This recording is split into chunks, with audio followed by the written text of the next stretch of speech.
Salut mes gâtés, bienvenue sur cette vidéo. Alors c'est une vidéo qui est très importante pour moi, que je voulais vous faire concernant la lithothérapie. Donc c'est bien de parler de pierres, c'est bien de vous montrer des pierres, que vous soyez intéressé, que vous ayez envie d'obtenir des pierres. Ce que je voulais vous dire, je l'ai déjà dit, j'ai déjà fait une vidéo de ce style dans ma chaîne, mais je trouvais important de remettre l'accent dessus. C'est que les pierres, c'est une ressource naturelle, donc qui se trouve naturellement dans la terre. Pour être créé, fabriqué, il a fallu qu'il y ait des conditions particulières de pression, de température, etc., etc. Donc il y a des pierres qui sont plus rares que d'autres, qu'on trouve dans plus ou moins d'endroits difficiles d'accès, dans des pays plus ou moins riches. Malheureusement, on ne choisit pas d'avoir telle pierre dans tel pays. Voilà, et bien souvent, les pierres sont dans des pays comme l'Indonésie, l'Amérique du Sud, l'Afrique. Et c'est des endroits où les gens, malheureusement, n'ont pas des vies toujours faciles. Ils n'ont pas d'autre choix, bien souvent, que de travailler dans les mines pour manger. Donc, ce qu'il faut savoir, c'est qu'à chaque fois que vous avez envie d'obtenir une pierre, même si elle n'est pas chère, et encore plus, si elle n'est pas chère, même si vous la voyez souvent, donc vous vous dites qu'il y en a beaucoup, il faut bien comprendre deux choses. La première, c'est que c'est probablement, cette pierre a probablement été extraite à la main par des gens, voire par des enfants, sous-payés, mal payés, pas payés du tout, pour pouvoir être extraite. C'est des gens qui travaillent très souvent 7 jours sur 7, qui travaillent 12 ou 14 heures par jour pour extraire ces pierres à la main, avec des outils rudimentaires, voire pas d'outils du tout. Donc il y a quand même quelque chose d'un peu difficile. Je veux dire, pas tout le monde serait prêt à faire ce que ces personnes font, et elles le font parce qu'elles n'ont pas le choix, parce que sans ça, elles ne peuvent pas manger, parce que sans ça, leurs enfants, leurs femmes ne peuvent pas manger, parce que souvent ce sont des hommes. Et la deuxième chose, c'est que quand ce n'est pas extrait à la main, c'est extrait par des machines. Et les machines, elles font pas de quartier. Elles prélèvent pas les petites pierres comme ça, une par une, et font bien attention que tout soit bien. C'est des pelleteuses qui arrivent, qui défoncent tout. Les ressources sont passées dans des tamis géants, elles sont lessivées. Donc les sols sont érodés de façon très brutale. Donc c'est pas rien, on rebouche pas les carrières bien souvent, c'est laissé à ciel ouvert, donc ça détériore l'environnement. Ce sont des carrières, des concessions qui sont payées. Par exemple, je pense en Australie, par exemple, ou en Afrique. Voilà, on paye une concession pour 1 an, 2 ans, 10 ans, et on va extraire le maximum de ressources de cet endroit tant qu'il est à nous. Donc bien souvent, c'est fait avec des excavatrices, des tractopelles, etc. Et c'est vraiment fait à la barbare, au détriment de la végétation, au détriment des animaux. Voilà, donc au détriment des personnes qui habitent autour, parce qu'on utilise parfois des métaux lourds pour extraire les minerais, pour extraire certaines choses. Donc voilà, n'oubliez pas, c'est très important, qu'à chaque fois que vous achetez une pierre, vous faites un geste euh, qui a quand même un certain poids pour la planète. Moi, c'est vrai que quand j'ai commencé la lithothérapie, je trouvais les pierres belles. Quand j'en voyais, je me disais, waouh, super. Du coup, c'est vrai que je me retrouve avec plusieurs améthystes, plusieurs cristaux de roche, enfin, plusieurs œils de tigre. Il y a des pierres que j'ai en plusieurs fois. Et je regrette un petit peu parce que je me dis que ça a quand même un poids sur l'environnement, mais je ne l'ai pas compris de suite parce qu'on ne me l'avait pas dit. Et je trouve important que vous le sachiez, quand vous achetez une pierre, même si elle est pas chère, même si vous avez l'impression qu'il y en a beaucoup, c'est quand même un geste fort, il faut en être conscient. C'est exactement comme le fait d'acheter des tomates en plein mois de janvier, ou des avocats qui arrivent du Pérou, ou ou du raisin qui arrive de Namibie, ou des trucs comme ça. Je veux dire, c'est un geste engagé. Si vous le faites, faites-le en pleine conscience, et ayez vraiment conscience que derrière, il y a quand même des choses qui se jouent.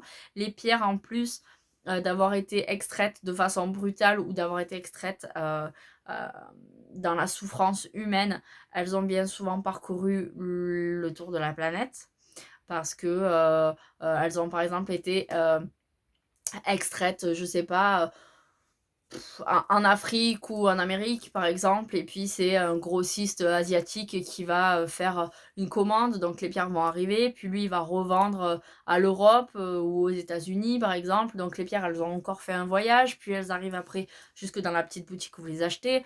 Voilà, très rares sont les pierres qui arrivent de, de, de destinations proches de chez vous. En France, on peut trouver des pierres. Par exemple, vous allez en Auvergne, vous allez pouvoir trouver des cristaux et tout ça, mais vous ne trouverez pas tout type de cristaux. Il va falloir chercher. Voilà, et on va pas vous les vendre comme ça 3 francs 6 sous dans la boutique du coin de la rue. Donc il faut bien se mettre dans l'idée que les pierres que vous achetez, elles ont fait beaucoup de kilomètres. Donc voilà, ça a un impact. Donc quand vous achetez les pierres, achetez-les parce que vous en avez vraiment envie, parce que vous en ressentez le besoin. Traitez-les avec le respect qu'elles méritent. Et après, j'ai une autre petite... alors ça va peut-être vous faire hurler si vous regardez cette vidéo et que vous êtes avancé en lithothérapie ou que vous avez des convictions personnelles très fortes par rapport à ça. Mais je vois souvent dans les groupes de litho des personnes qui disent bah, oh ben j'ai telle pierre, elle m'a échappé des mains, elle s'est cassée. Et puis les réponses c'est ah ben elle a fini son travail, il faut que tu la remettes à la terre. Alors, oui, éventuellement, si c'est dans vos convictions que quand une pierre se casse, c'est qu'elle a fini son travail, il faut la remettre à la terre, ben, faites-le. Mais franchement, une pierre, c'est fait souvent, elles font partie d'un ensemble de pierres ou d'une plus grosse. Elles ont été cassées, concassées pour en faire des plus petites. Donc, si elles se cassent, ben, ça vous en fait 2 ou 3 ou 4 si elle s'est cassée en plein de morceaux. Pardon. Donc en définitive, c'est pas très grave, vous la purifiez, vous la rechargez, il n'y a pas de souci. En plus, il faut savoir que c'est pas parce qu'elle est tombée que elle ne vous correspond plus ou quoi ou qu'est-ce. C'est tout simplement des fois parce que vous avez été maladroit. Je veux dire, on peut prendre une pierre dans la main pour vouloir se déplacer, aller quelque part, et du temps de la poser, ben, elle nous échappe, elle se casse. Bon, ben voilà, c'est des choses qui arrivent. C'est pas pour autant que vous n'en avez plus besoin et qu'elle a fini son travail. C'est parce que c'est une maladresse. Donc après aussi à vous de jauger le pourquoi du comment. Mais ce qui me gêne avec ce coup de remettez-les à la terre, c'est que du coup, vous les remettez à la terre. D'accord, mais elles ne resserviront plus. Elles vont rester là où elles sont. Et puis basta. Mais du coup, si cette pierre vous plaisait, que vous l'aimiez, que voilà, elle faisait partie de votre collection, que vous sentez avoir besoin de ce type de pierre, ben vous allez en racheter une. Et du coup, vous participez à ce cycle de consommation avec tout ce que ça engage que je vous ai expliqué juste avant. Et du coup, voilà, je préfère personnellement qu'une pierre cassée soit réutilisée, qu'elle soit repolie. Si vous connaissez quelqu'un qui sait manier un petit peu la ponceuse, qui va pouvoir vous la repolir si elle a un petit bout tranchant, etc. Et que vous les réutilisiez ou que vous les perciez, vous en fassiez des colliers, j'en sais rien ce que vous voulez, ou des oh là là, je perds la tête. Des orgonites, je vais y arriver. Voilà, vous mettez vos inclusions de pierres cassées dedans, mais voilà, enfin, si c'est pour la remettre à la terre pour en racheter une derrière, franchement, je trouve ça dommage. Réutilisez-la. Maintenant, si vous la remettez à la terre dans l'espoir, dans l'esprit de ne plus, que vous n'en avez plus du tout besoin et que vous n'en achèterez plus, pourquoi pas. Mais voilà, attention, quand vous achetez une pierre, ayez conscience de tout ce que ça engage derrière. Évitez de vous faire des orgies de pierres, c'est-à-dire d'acheter plein de fois la même pierre ou de vouloir avoir absolument toutes les pierres qui soient. D'abord, il y en a des milliers, donc c'est pas possible. Et puis elles ont toujours toute une petite variante de couleurs, de formes, etc. Donc ça sera très compliqué.